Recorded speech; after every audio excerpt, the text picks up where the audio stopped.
Hello, this is Mind Chatter Art, and in this video I let a random movie generator tool decide what I draw. Okay, here we go then.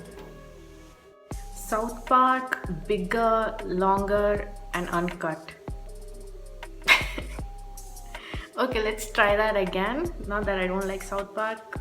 Something that's not animated maybe. Oh, Dracula, a classic. Hey, yo!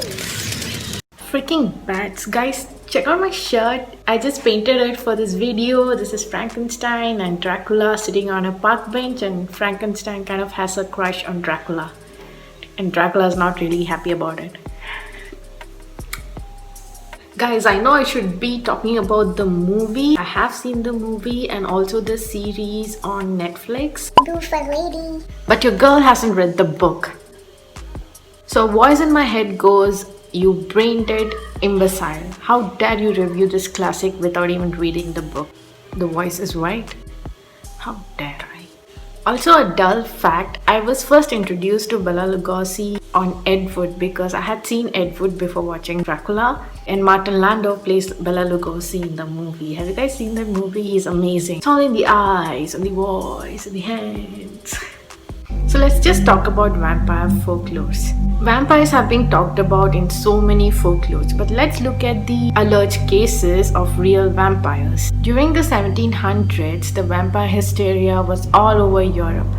They believed that the vampires were rising from their grave to feed on them or their loved ones. In 1725, a farmer named Peter from Kisilova, Serbia died at the age of 62.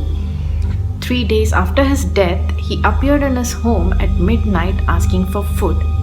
His son complied and the father appeared to eat the food, and then he left. 2 nights later, he returns again. The father fixed him with a threatening look. The next day, the son died. Within hours, 5 or 6 other people in the village fell ill, suffering total exhaustion or a feeling of faintness like they lack blood. All of them claimed that they were visited in their dream by the dead Peter, who appeared to glide into the room, catch hold of their throat, bite real hard, and suck the blood out of their wound. In less than a week, all of these people were dead. Peter's wife would also have this dream where he demands that his shoes be kept near the coffin because his bare feet were sore from walking about the cobblestone street. Peter, you're dead. What sore feet?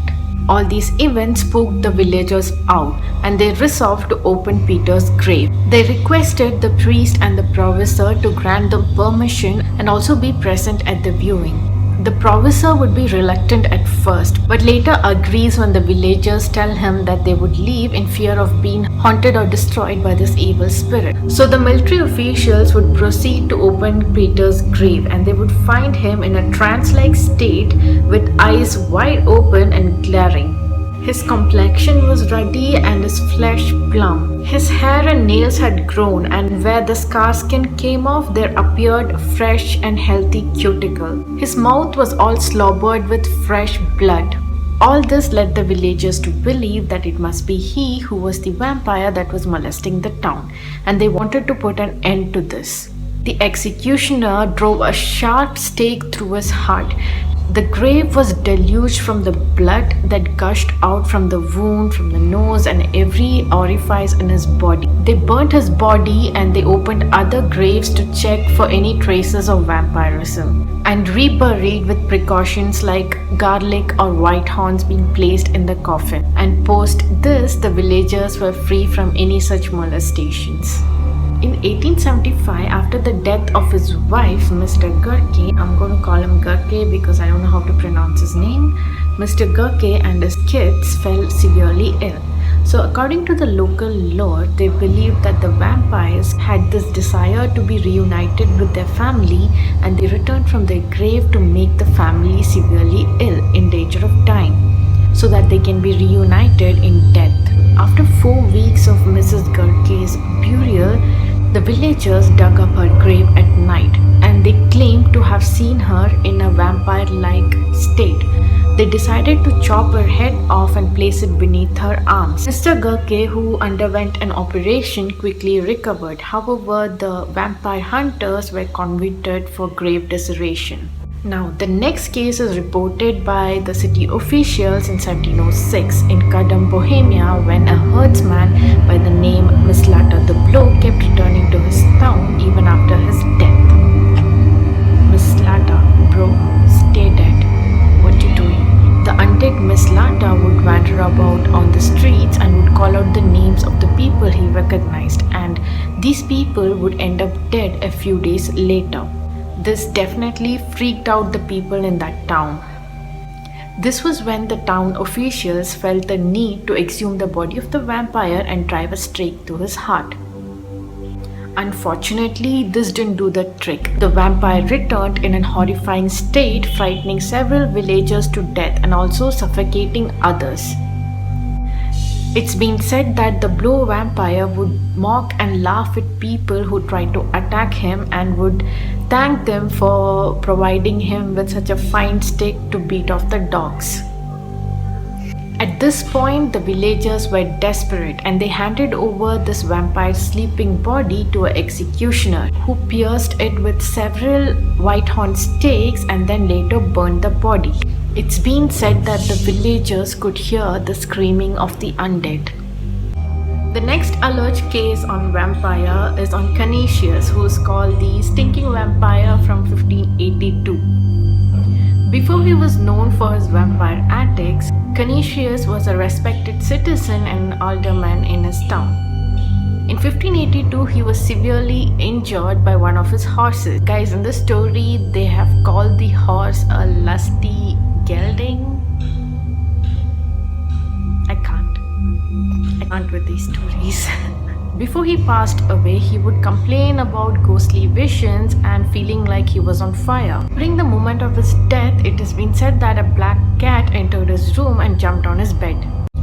But within a few days of being entombed, several town people have claimed receiving visits from this dead man. And all of them described a most grievous stink and exceeding cold breath. This stink was reported as something that is beyond all expression and imagination. This particular vampire seemed like a nut job. He was seen galloping up and down like a horse in the court of his house, aggressively addressing a wagoner and a former acquaintance, grunting like a pig and whatnot. When the people of the town could no longer tolerate these nocturnal visits, they decided to exhume the body. And when they did, they saw that his fingers were still grasping. His skin was still tender and joints were not at all stiff but limber and movable. And when they opened a vein in his leg, the blood sprang out fresh as in the living. After a judicial hearing, his body was thrown on a bonfire and burnt, then hacked to pieces and crushed to ashes. Post this, the spirit of Canisius ceased its nocturnal visits. The next story is one of the most famous vampire laws that took place in England's Cumberland between 1875 and 1876. The story is of the Croglan Grange vampire. Croglan Grange was a family estate that was owned by the Fisher family. The Fisher family had moved to a bigger property and they had rented out Croglan Grange during the spring to the Cranswell's family. The Cranswell family included just 3 siblings, 2 brothers and 1 sister. These siblings loved their new home and they would soon settle down and socialize with the village and become quite popular. Soon the summer would begin and something horrific would happen on one such hot summer day. The sister, who was named Amelia, would retire into a room after an early dinner and she would lock the window but leave the shutter open because it was quite hot. She was unable to sleep, so she was gazing outside the window and was mesmerized by this moonlit lawn.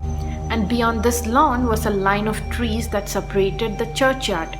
Whilst all this admiration, she catches sight of 2 flickering lights that is moving in and out of the dark shadows. As she saw these lights emerging out of the darkness, she could make out that these 2 lights were fixed on a dark shadow.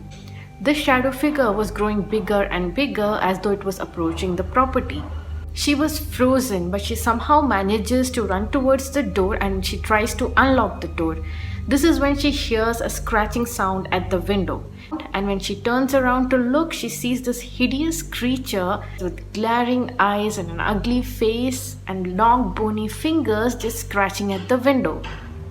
Suddenly, the scratching sound stops and it was replaced by a pecking sound, and she immediately knew that the monster was trying to pick on the lead. The glass pane fell off, and the monster, with its hideous hands, was trying to open the window. Amelia froze in horror and she wanted to scream, but she couldn't. And before she could make sense of what was really happening, the monster was beside her, trying to sink its teeth into her throat. The agonizing pain that this brought on finally freed her voice and she screamed bloody murder. This alerted her brothers, and when they broke into her room, they found Amelia unconscious and profusely bleeding. The monster had already fled the room. One of the brothers even tried to chase it but couldn't catch up because it disappeared over the wall and into the churchyard in gigantic leaps. When Amelia gained consciousness, she would say that it might have been an escaped lunatic from an asylum, as she wasn't very superstitious. Amelia gradually recovered and the three siblings left for Switzerland. Amelia later decides that she wants to get back to Crogland Grange, and she would convince her brothers, stating that it's not every day that a lunatic would escape a mental asylum. They would get back and spend the winter peacefully, but the next year, Amelia would hear the same scratching sound on her window, and when she looks, she sees the same horrendous creature scratching at her window. This time, she screams on top of her voice. The brothers came in with loaded pistol, but the monster had fled by then. But one of the brothers had shot at the creature and managed to wound one of its legs. But it still managed to slip away over the wall and disappear into a vault. The next day, Amelia's brothers, along with several other tenants, went in to investigate this vault. They found several coffins in this vault, all of which were broken and the contents scattered all over, except for one. This single coffin was intact, except that its lid was open and it was laying loose on it. And when they opened the lid, they found this hideous brown body with a fresh bullet wound on its leg. They burned the body to kill this vampire. Upon research, people have found several loopholes in the story regarding the property and the timeline involved that tips the scale towards the story being a hoax. But the Fisher family did exist, so did the property Crogland Grange, and the people who have known the family claim the story to be true. What do you guys think? Is there a little truth to all these myths? Nah. Italian researchers believe that they have found the body of a female vampire from a mass grave in Venice who was buried with a brick jammed between her jaws to prevent her from feeding on the victims of the plague that swept the city in the 16th century. They believed that the undead would suck the remaining life from the corpse until they gained enough strength to walk on the streets again. Because of the lack of science as an explanation, such superstitions were creating a lot of fear and hysteria amongst the people in that century. For instance, they did not understand the decomposition of human body, and when grave diggers would find bodies that were bloated with gas with the nails and hair still growing, they would think it was still alive. They would find the shrouds being used to cover the face of the body being decayed by the bacteria in the mouth, exposing the teeth of the corpse, and this is how the vampire became known as the Shroud Eaters. So this is just an evidence to the rituals of exorcism of a vampire these superstitious people performed back then. Over hundreds of years, people lived in fear, and towards the late 1800s, this obsession with blood-sucking vampires was immortalized in Bram Stoker's Dracula. This book hasn't gone out of print since its first publication. His book is an amalgamation of all these folklores, his research, his character study like Vlad the Impaler, his creativity and whatnot. His idea of metamorphing the vampire into a bat came from an article in the newspaper regarding the vampire bats. In 1526, a group of European explorers came back with the story that there were indeed bats that bit people and sucked on human blood. They named it vampire bats after the vampire lore that was going around during those times. That's it for the video, guys. Thank you so much for watching. Do comment below and let me know if you guys like the art.